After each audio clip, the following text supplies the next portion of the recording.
The great chess books are full of positions you have to picture in your head. Here, every position is already set up on the board. Every move plays out just as the book describes it.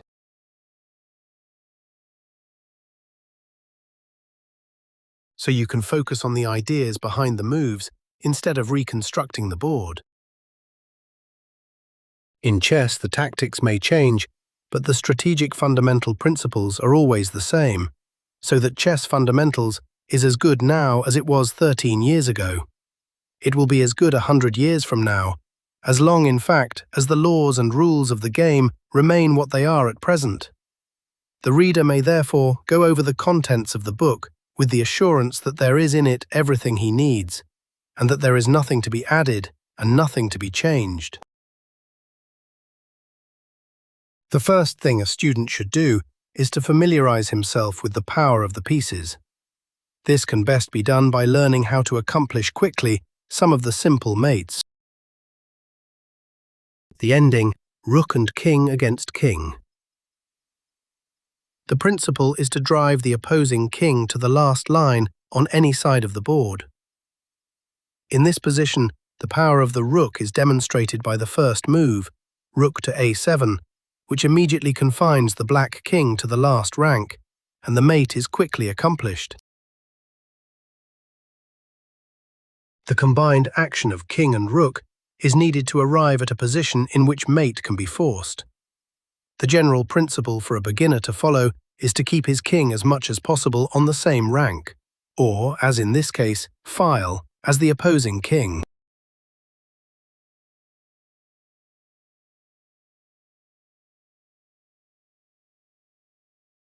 King to d6. When, in this case, the king has been brought to the 6th rank, it is better to place it not on the same file, but on the one next to it, towards the center. Not king to c6, because then the black king will go back to d8, and it will take much longer to mate. If now the king moves back to d8, rook to a8 mates at once.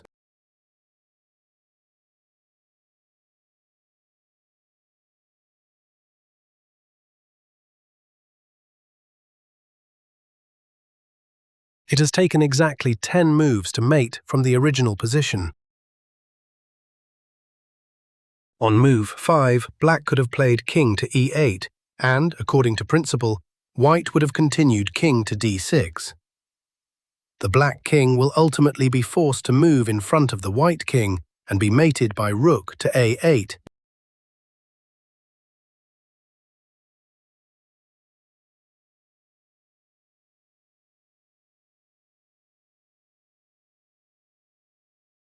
Since the black king is in the center of the board, the best way to proceed is to advance your own king thus. King to e2. As the rook has not yet come into play, it is better to advance the king straight into the center of the board, not in front, but to one side of the other king. Should now the black king move to e5, the rook drives it back by rook to h5 check. On the other hand, if king to c4 instead, then also rook to h5. If now king to b4, there follows king to d3. But if instead king to c3, then rook to h4, keeping the king confined to as few squares as possible. Now the ending may continue, king to c2.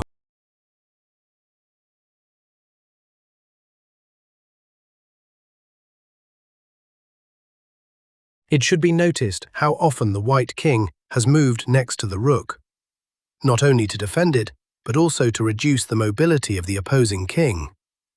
Now white mates in 3 moves thus. Rook to a4, check. Rook to any square on the a file, for example a5, forcing the black king in front of the white. King to c1. It has taken 11 moves to mate, and, under any conditions, I believe it should be done in under 20. While it may be monotonous, it is worthwhile for the beginner to practice such things, as it will teach him the proper handling of his pieces. Now we come to 2 bishops and king against king. Since the black king is in the corner, white can play bishop to d3, bishop to f5, and already the black king is confined to a few squares. If the black king, in the original position, had been in the center of the board, or away from the last row, white should have advanced his king, and then, with the aid of his bishops, restricted the black king's movements to as few squares as possible. We might now continue king to g7. In this ending, the black king must not only be driven to the edge of the board, but he must also be forced into a corner, and, before a mate can be given, the white king must be brought to the 6th rank, and, at the same time, in one of the last two files. In this case, either h6, g6, f7, f8, and as h6 and g6 are the nearest squares, it is to either of these squares that the king ought to go.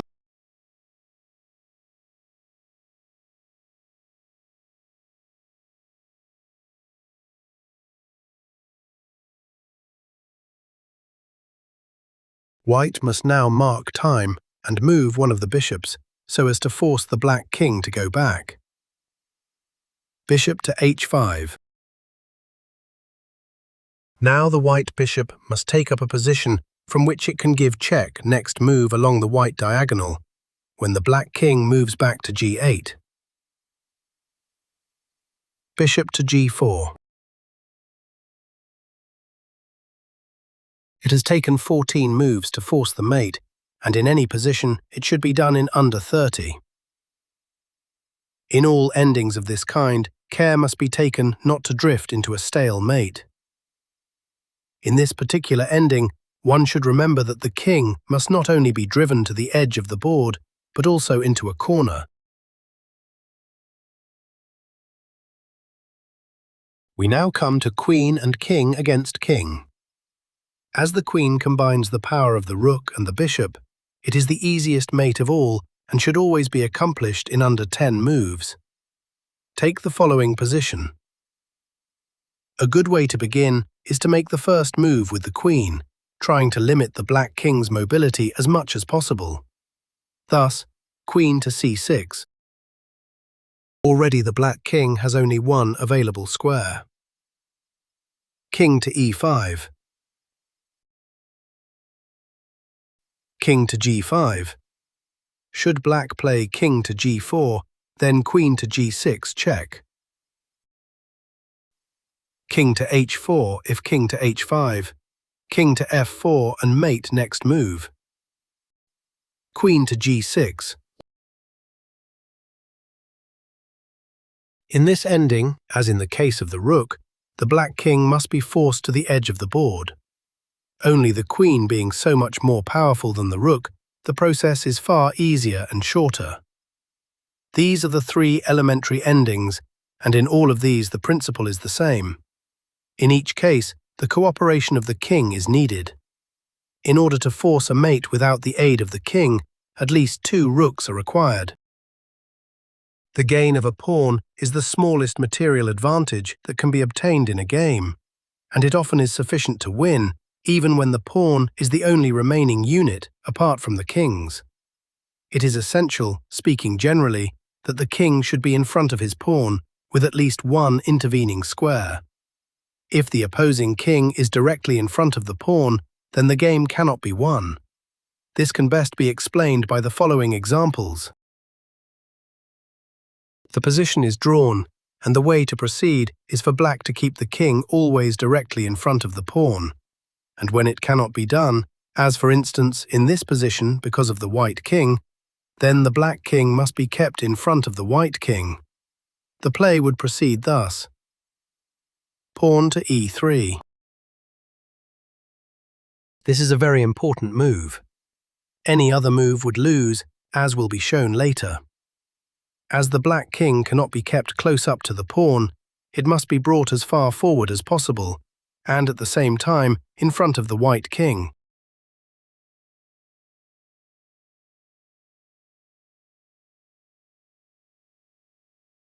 Again the same case. As the white king comes up, the black king must be kept in front of it, since it cannot be brought up to the pawn.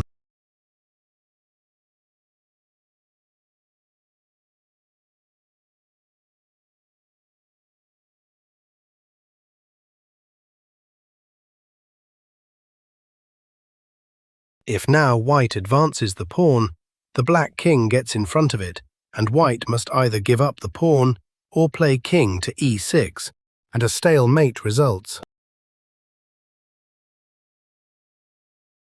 If instead of advancing the pawn, white withdraws his king, black brings his king up to the pawn, and when forced to go back, he moves to the e-file in front of the pawn, ready to come up again, or to move in front of the white king, as before, should the latter advance. The whole mode of procedure is very important, and the student should become thoroughly conversant with its details, for it involves principles to be taken up later on, and because many a beginner has lost identical positions from lack of proper knowledge. At this stage of the book, I cannot lay too much stress on its importance. In this position, white wins, as the king is in front of his pawn, and there is one intervening square. The method to follow is to advance the king as far as is compatible with the safety of the pawn, and never to advance the pawn until it is essential to its own safety. Thus, king to e4. Black does not allow the white king to advance. Therefore, white is now compelled to advance his pawn so as to force black to move away. He is then able to advance his own king. King to e7.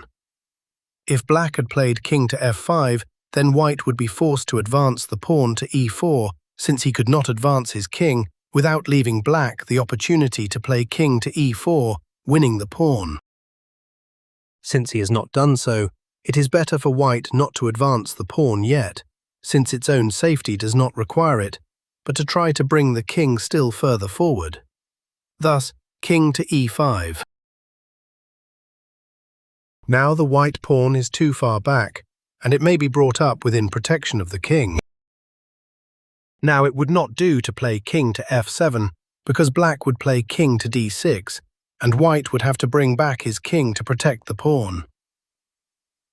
Therefore he must continue, king to e8. Had he moved anywhere else, white could have played king to f7, followed by the advance of the pawn to e6, e7, e8, all these squares being protected by the king. As black tries to prevent that, white must now force him to move away, at the same time always keeping the king in front of the pawn. Thus, king to e6, pawn to e6 would make it a draw, as black would then play king to f8, and we would have a position similar to the one explained in connection with example 5. King moves, and the white pawn advances to e8, becomes a queen, and it is all over. This ending is like the previous one, and for the same reasons should be thoroughly understood before proceeding any further. I shall now give a couple of simple endings of 2 pawns against 1, or 3 against 2, that the reader may see how they can be won. Fewer explanations will be given, as it is up to the student to work things out for himself. In this position, white cannot win by playing pawn to f6, because black plays, not the g-pawn takes f6, which would lose, but king to g8. And if then the f-pawn takes g7 and draws, as shown in a previous case. If pawn to f7, check, king to f8, and white will never be able to queen his pawn without losing it. If king to e7 and draws. White, however, can win the position given in the diagram by playing king to d7.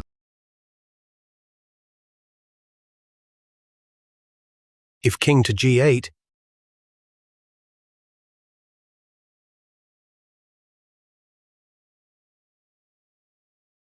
the g-pawn takes f6.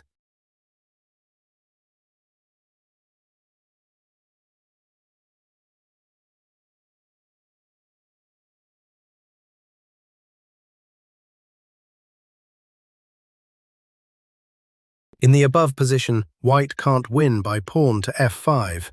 Black's best answer would be pawn to g6, which draws.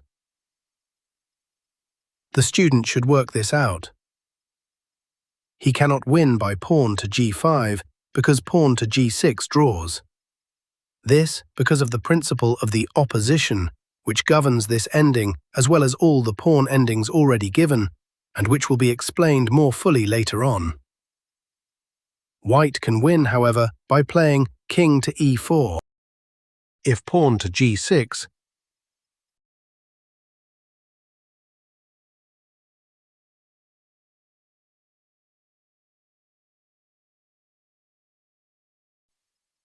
king to f7, and white wins the pawn. King to e6. If this pawn is kept back, we arrive at the ending shown in example 7.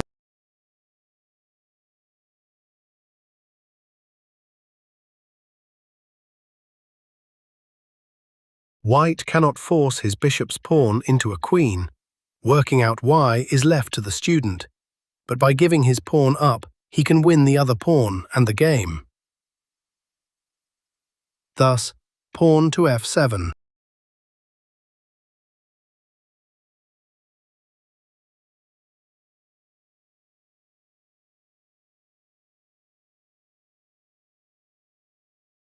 There is still some resistance in black's position. In fact, the only way to win is the one given here, as will easily be seen by experiment.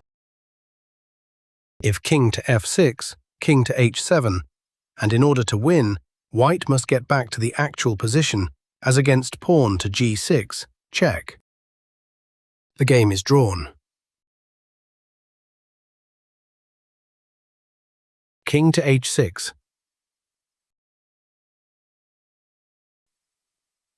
King to h7, and white queens the pawn and wins.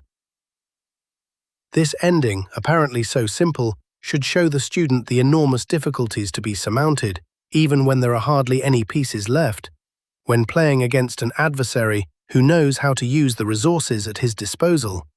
And it should show the student also the necessity of paying strict attention to these elementary things which form the basis of true mastership in chess.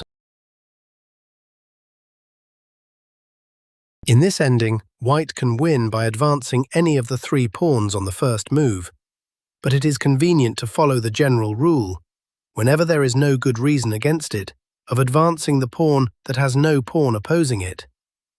Thus we begin by pawn to f5, king to e7. If pawn to g6, pawn to f6, and we have a similar ending to one of those shown above. If pawn to h6, pawn to g5, king to e7. If pawn to g6, pawn to f6. And if pawn to h6, pawn to g6, check. And in either case, we have a similar ending to one of those already shown.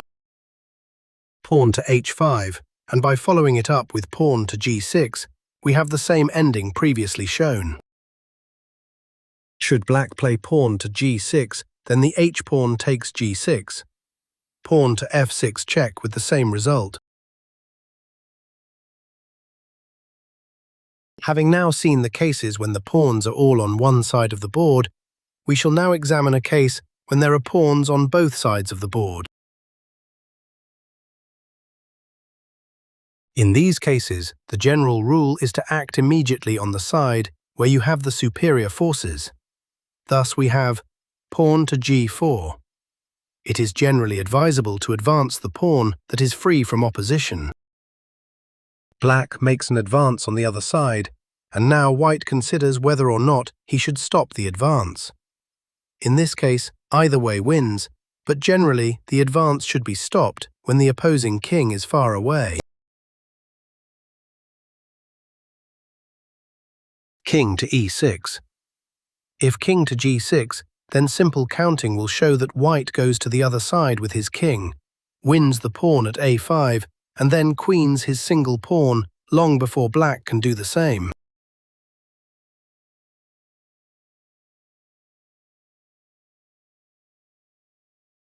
King to f7. If pawn to h6, pawn to g6, and then the two pawns defend themselves, and white can go to the other side with his king to win the other pawn.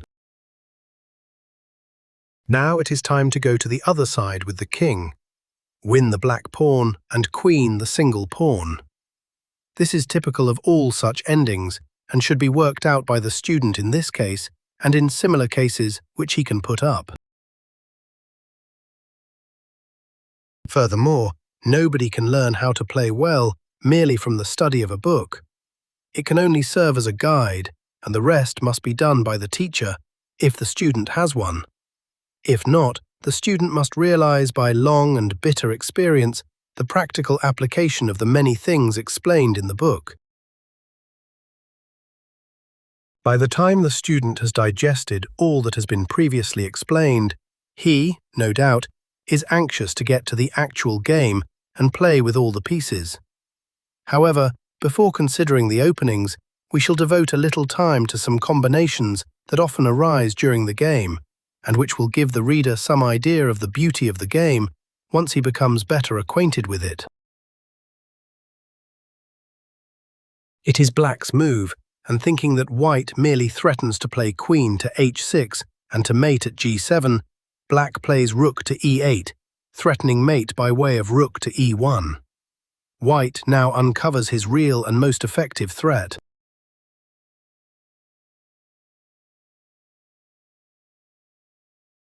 This same type of combination may come as the result of a somewhat more complicated position.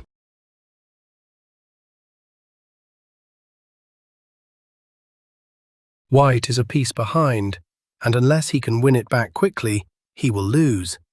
He therefore plays knight takes c6. He cannot take the knight because white threatens mate by queen takes h7, check, followed by rook to h3, check.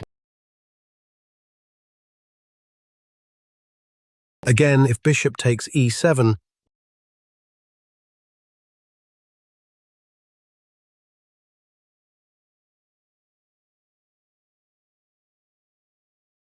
queen takes e7.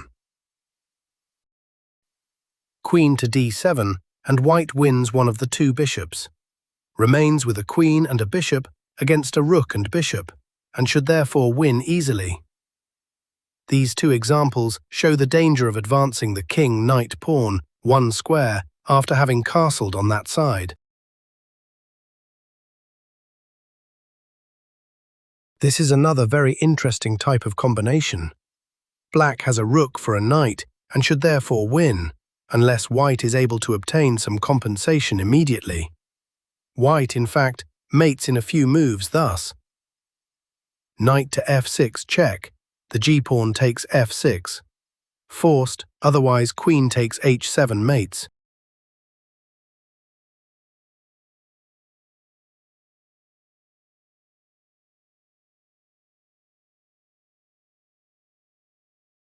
The same type of combination occurs in a more complicated form in the following position.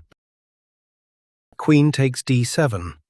If bishop takes e4, queen to c3 threatens mate, and therefore wins the queen, which is already attacked.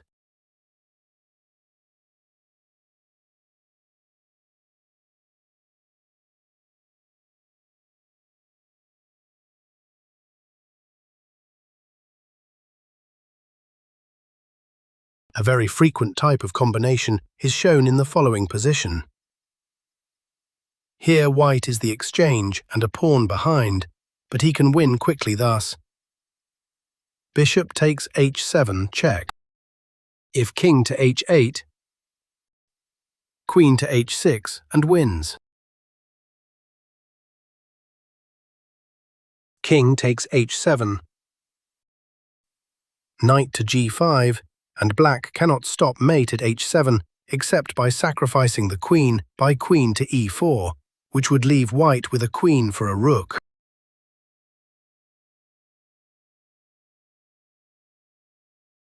This same type of combination is seen in a more complicated form in the following position. White proceeds as follows. Knight takes e7, check. This clears the line for the bishop. to stop the knight from moving to g5 after the sacrifice of the bishop. Knight takes e7 best. Bishop takes h7 check. If king to h8,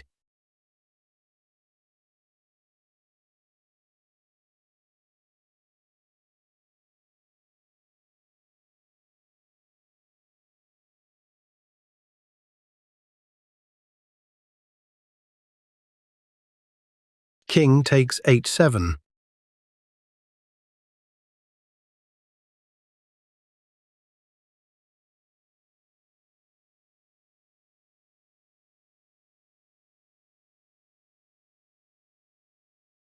This combination is rather long and has many variations, therefore a beginner will hardly be able to fathom it. But knowing the type of combination, he might, under similar circumstances, undertake and carry out a brilliant attack which he would otherwise never think of. It will be seen that all the combinations shown have for a foundation the proper coordination of the pieces, which have all been brought to bear against a weak point. Before going on to the general principles of the openings, it is advisable to give the student an idea of the proper relative value of the pieces. There is no complete and accurate table for all of them, and the only thing to do is to compare the pieces separately. For all general theoretical purposes, the bishop and the knight have to be considered as of the same value, though it is my opinion that the bishop will prove the more valuable piece in most cases, and it is well known that 2 bishops are almost always better than 2 knights.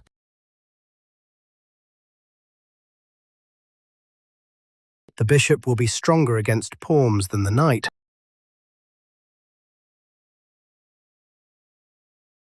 and in combination with pawns will also be stronger against the rook than the knight will be.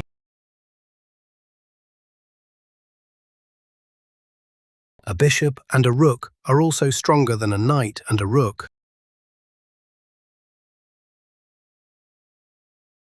But a queen and a knight may be stronger than a queen and a bishop.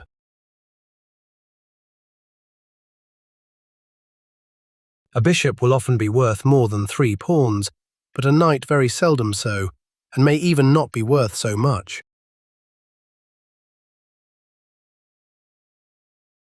A rook will be worth a knight and 2 pawns,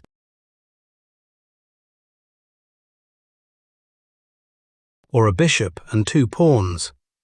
But, as said before, the bishop will be a better piece against the rook.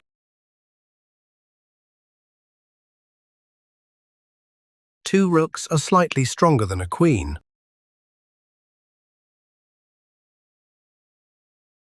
The 2 rooks are slightly weaker than 2 knights and a bishop,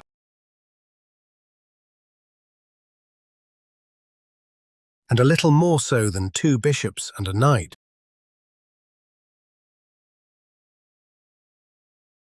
The power of the knight decreases as the pieces are changed off. The power of the rook, on the contrary, increases.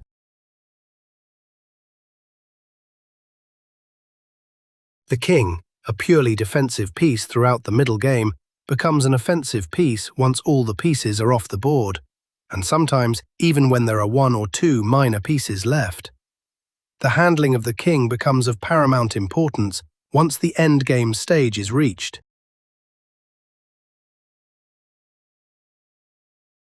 The main thing is to develop the pieces quickly. Get them into play as fast as you can. From the outset, 2 moves, pawn to e4 or pawn to d4, open up lines for the queen and a bishop. Therefore, theoretically, one of these 2 moves must be the best, as no other first move accomplishes so much. Suppose we begin, pawn to e4. This is both an attacking and a developing move. Black can now either reply with the identical move or play knight to c6. This developing move at the same time defends the king's pawn. These moves are of a purely developing nature. Bishop to b5. It is generally advisable not to bring this bishop out until 1 knight is out, preferably the king's knight. The bishop could also have been played to c4, but it is advisable whenever possible to combine development and attack. Black replies in the same manner, threatening a possible exchange of bishop for knight, with knight takes e4 to follow. Castles kingside, an indirect way of preventing bishop takes c3, which more experience or study will show to be bad. At the same time, the rook is brought into action in the center, a very important point. Black follows the same line of reasoning. These moves have a twofold object, namely, to protect the king's pawn and to open the diagonal for the development of the queen's bishop. A very powerful move, which brings us to the middle game stage, as there is already in view a combination to win quickly by knight to d5. This threat makes it impossible for black to continue the same course. There is a long analysis showing that black should lose if he also plays bishop to g4. He is now forced to play bishop takes c3, as experience has shown, thus bringing up to notice three things. First, the complete development of the opening has taken only 7 moves. This varies up to 10 or 12 moves in some very exceptional cases. As a rule, 8 should be enough. Second, black has been compelled to exchange a bishop for a knight, but as a compensation, he has isolated white's queen's rook's pawn and doubled a pawn. This, at such an early stage of the game, is rather an advantage for white, as the pawn is doubled towards the center of the board. Third, white, by the exchange, brings up a pawn to control the square d4, puts black on the defensive, as experience will show, and thus keeps the initiative, an unquestionable advantage. The strategical principles expounded above are the same for all the openings, only their tactical application varies according to the circumstances. Before proceeding further, I wish to lay stress on the following point, which the student should bear in mind. Before development has been completed, no piece should be moved more than once, unless it is essential in order to obtain either material advantage or to secure freedom of action. The beginner would do well to remember this, as well as what has already been stated, namely, bring out the knights before bringing out the bishops.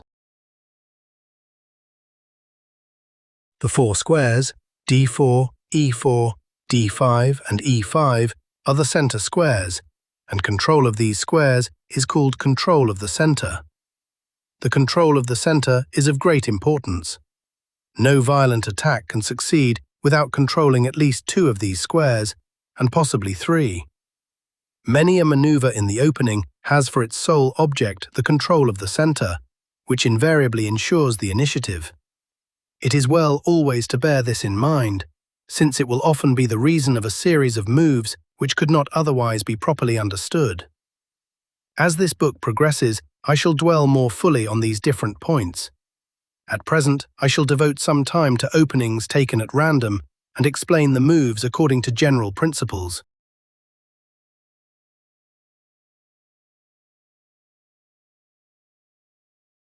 A timid move. Black assumes a defensive attitude at once. On principle, the move is wrong. In the openings, whenever possible, pieces should be moved in preference to pawns. White takes the offensive immediately and strives to control the center so as to have ample room to deploy his forces. Knight to d7. Black does not wish to relinquish the center and also prefers the text move to knight to c6, which would be the more natural square for the knight.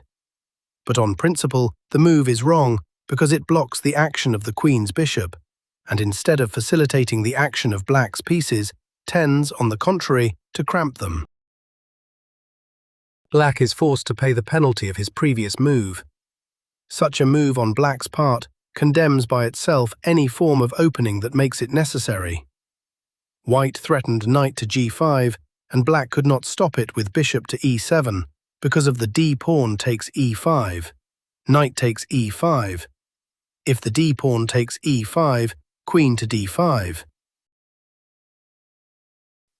Queen to h5, and white wins a pawn, and has besides a perfectly safe position. Pawn to h6. It should be noticed that white does not castle yet.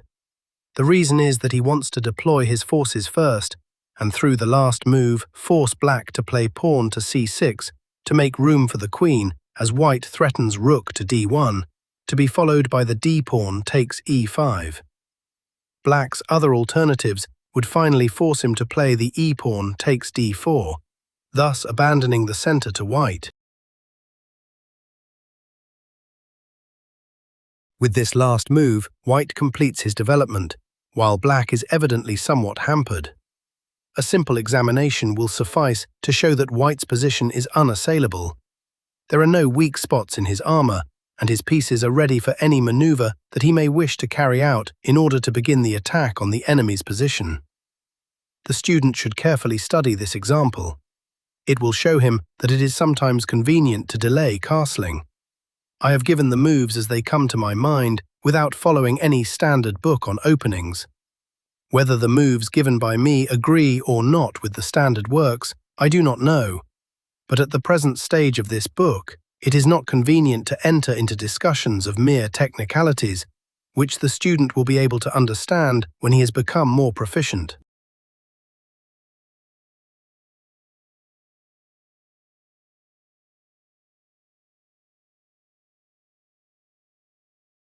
A bad move which violates one of the principles set down, according to which at least one knight should be developed before the bishops are brought out, and also because it exchanges a bishop for a knight, which in the opening is generally bad, unless there is some compensation. Bishop takes f3. The d-pawn takes e5, which loses a pawn. Queen to f6. If knight to f6, queen to b3 wins a pawn.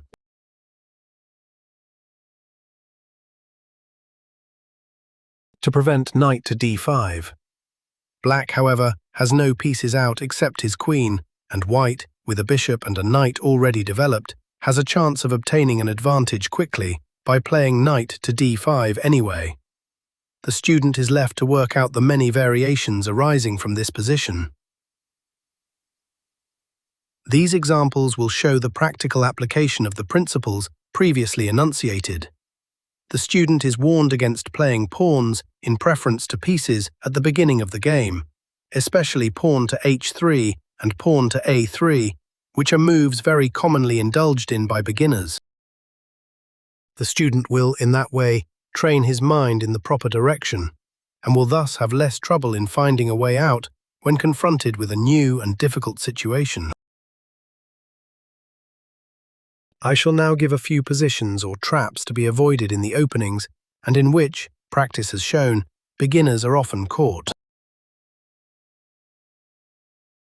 White plays.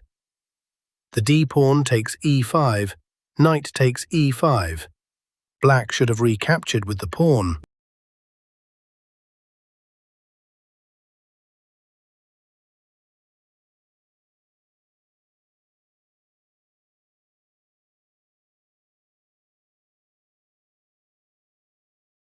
Black, having the move, should play pawn to e6.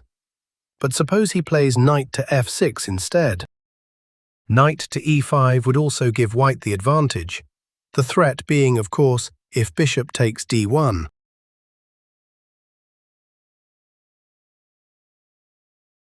Nor does bishop to h5 help matters because of queen takes h5. Bishop to e6 leaves black with the inferior position.